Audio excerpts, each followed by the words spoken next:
Hello, this is Spartan Commander, and this is the 36th Brotherhood Rome Total War YouTube battle that I've put onto YouTube. The Brotherhood team I'm in today consists of Brotherhood member Crimson Overlord, who's actually bought the Rome SPQR faction. Brotherhood member Talos, who has bought the Seleucid faction.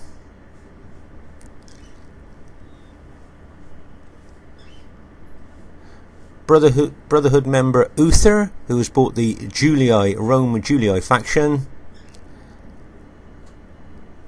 and myself, Spartan Commander, who has bought the Rome SPQR faction. So that's the team that I'm in today, and as you can see, there's years and years of RTW experience between these players on my team. But wait till you see the other team. There's certainly years and years of experience in that too, and this should be a great battle to watch. At this stage of the battle, I thought you might like to look at Brotherhood member Talos' Seleucid army. As you can see at the front of his army, he's got the Silver Shield Legionnaires. Now these guys have got pretty good defence on them, and they make good pilot shield units to, as it says there, to shield his pikemen from the Roman pilers. So having them in front is a pretty good move. And then you have the Silver Shield pikemen there, the Seleucid Silver Shield pikemen with their long pikes. Really formidable pikemen there. And then we have the infamous Seleucid Cataphract cavalry. As I've said in the past, the kind of cavalry tanks of the ancient world there. And then we have the Seleucid chariots, and these guys are pretty lethal. The only problem with these guys is if they panic and run amok, they can become a menace to both friend and foe. So you've got to be careful how you use these guys, but they are pretty devastating if used properly. And here is a team we're fighting today.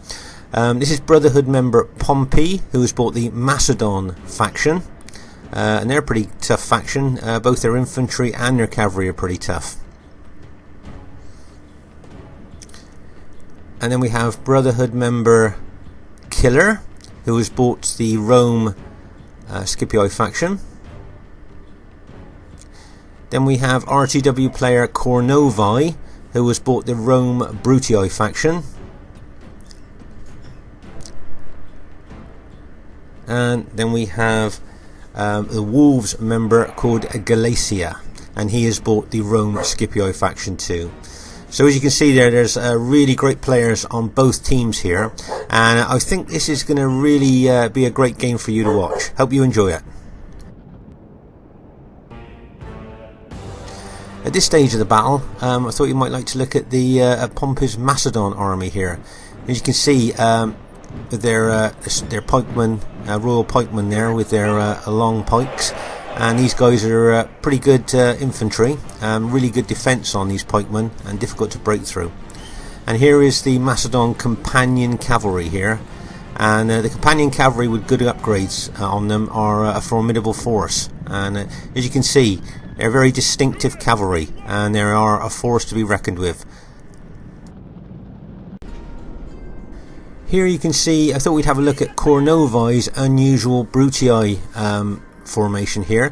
As you can see, he's got two urban units kind of protruding from his main army here. It's unusual, and his formation is quite unusual there, but I just thought it would be interesting to see that, as you tend to see the usual Roman formations in most battles, but that formation is quite different, and it'd be interesting to see how it actually works. We're being attacked!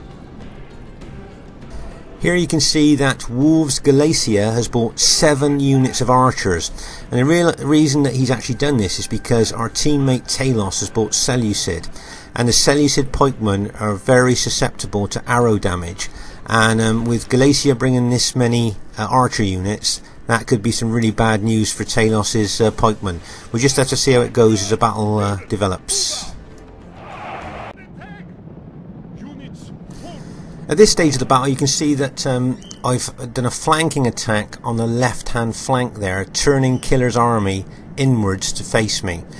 The reason I've done this is just to try to disrupt their battle line there, and see what advantage we can get from this. As you can see in the background there, you can see Galatia bringing his cavalry over as well to support Killer on their flank there. So it'll be interesting to see what happens here. As you can see, Galatia's archers are firing loads of arrows onto Talos's pikemen there, and I dare say that they'll be taking a toll. I should imagine probably also what he's trying to do is to kill off Talos's archers first, so he's got kind of a no opposition archer battle then against the Seleucid pikemen. Meanwhile, over on the left, you can see Killer is moving his army around there, trying to think of ways to maybe outmaneuver my army. But seeing all that cavalry that's moved over there now, I've decided to move a little bit back closer towards my teammate Uther there. As you can see, Kornovi's Brutii cavalry is attacking one of Uther's units quite aggressively there. But if you notice, Uther's rear units are actually throwing their pilas, so Kornovi is going to be losing a lot of cavalry, and if he's got any infantry as well, I dare say he's going to be losing a lot of his infantry as well. Here on the left, you can see that Talos is charging in some of his cataphract cavalry. He's pulled back now as Kornovi's pulled back. He was just sending them in to support Uther there. Over on the right flank, you can see Crimson Overlord is facing Pompey's Macedon army there. As you can see, Crimson's put a couple of his forward units into Testudo to try and repel the attack of the Macedon pikemen there. There's a little bit of a close-up, and as you can see, there's dozens and dozens of pilas being thrown into those Macedon pikemen there. And there's a close-up of the Macedon pikemen trying to break the Testudo. But that battle line of Macedon pikemen there has really taken a hammering from Crimson's pilas there.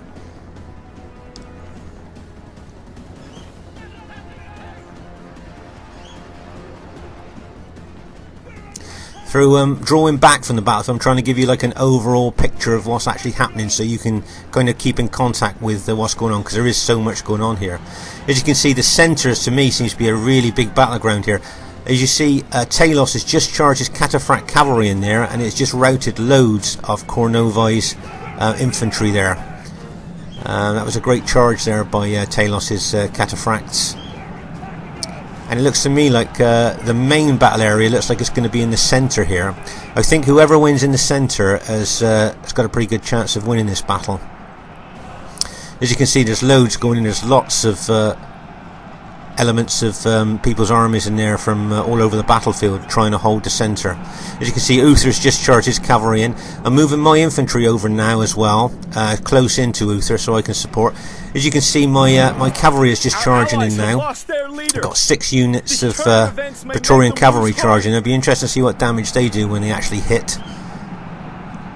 As you can see, they're just hitting now as they charge in. That's a massive impact there, and you see it's routed quite a few of the Rome Scipii units there.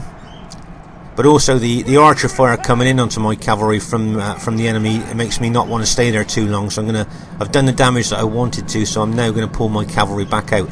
As you can see, Uther's cavalry had been in there as well, and also Talos that started off the cavalry charge there did loads of damage when his cavalry hit.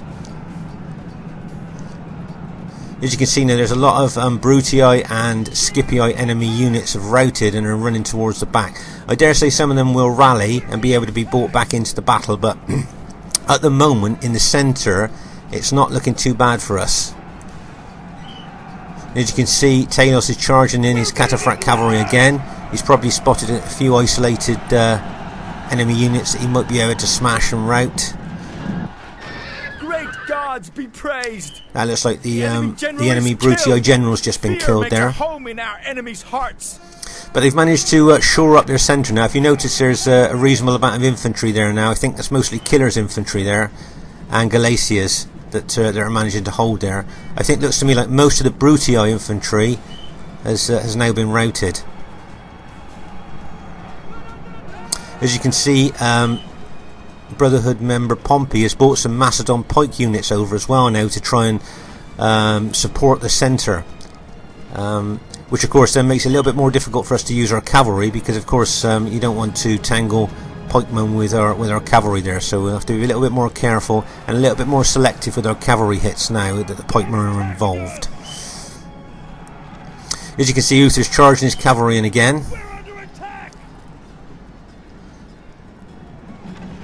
And there's not a lot of Talos's cataphract cavalry left, but I dare say that when they charge in, they'll still have a massive impact. They're attacking us! As you can see, that I think the main battle now is definitely going to be in the centre here. I think, like I said earlier, I think whoever does manage to win this centre battle will probably be going to win the battle there. Over on the right, you can see Crimson is still fighting with Pompey's Macedon there. It wouldn't surprise me if Crimson actually took some infantry units out round the flank of Pompey's pikemen there, because as most of you may know, that fighting pikemen head on with Roman infantry is not very good, but if you can get round their flanks, or better still round their rear, that's their weak spot there.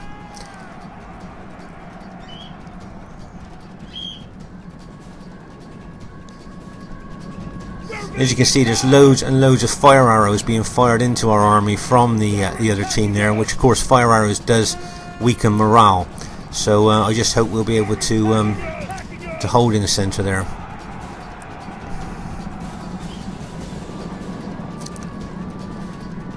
I see Talos is bringing over some of his pikemen as well to help on the right side of the centre there.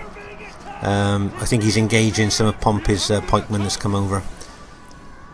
I think looking at this, one big cavalry charge from one side or the other into the centre, avoiding the pikes, could actually make the difference here on the battlefield. Over on the far right, can you see Pompey now is taking infantry units? Our ally has He's been taking infantry slain. units round the flank Now we will see if his men can hold of in the Pompey's face of this Macedon calamity. there.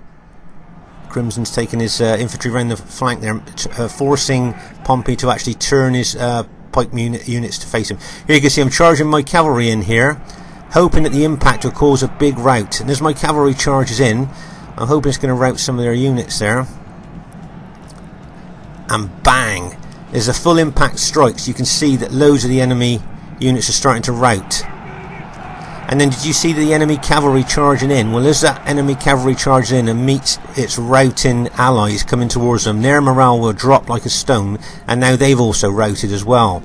So at this moment in time, you can see that the centre battle looks pretty well like our team seems to have The enemy general is running away. seems to be winning there at the moment. For a leader to behave, but in battle, it's beyond belief.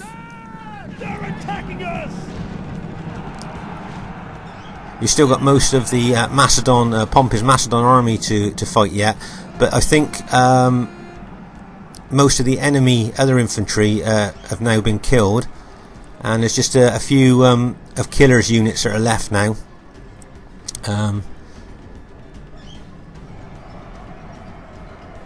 So I think it's just going to be a case now, really, basically, of moving in on the on Pompey's Macedon pikemen now. Crimson Overlord's doing a really good job over on the right there, fighting the pikemen there.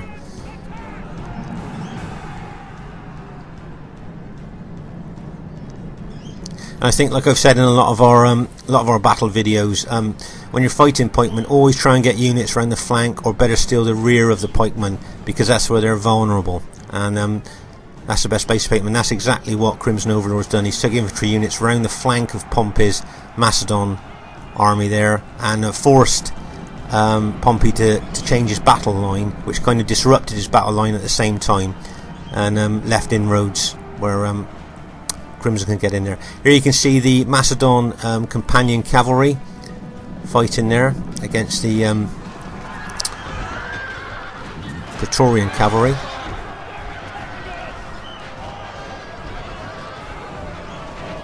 But being so outnumbered there, they didn't have any chance, really. This is no way for a leader to behave, but in battle, You can still see the beyond fire belief. arrows being fired into our army there, because they had such an advantage with archers there.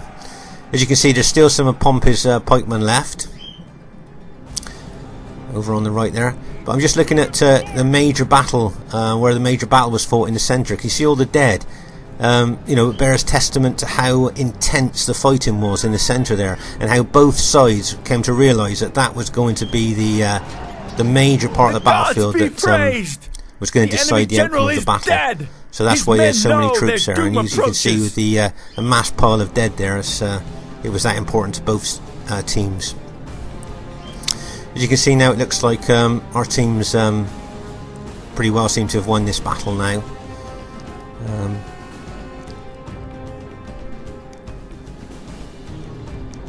Yeah, it's just clearing up the final enemy units now.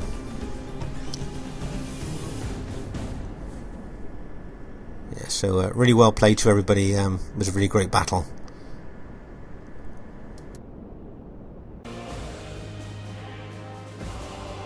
I would just like to say really well played to everybody in the game. I must say, when I saw Galatia's 7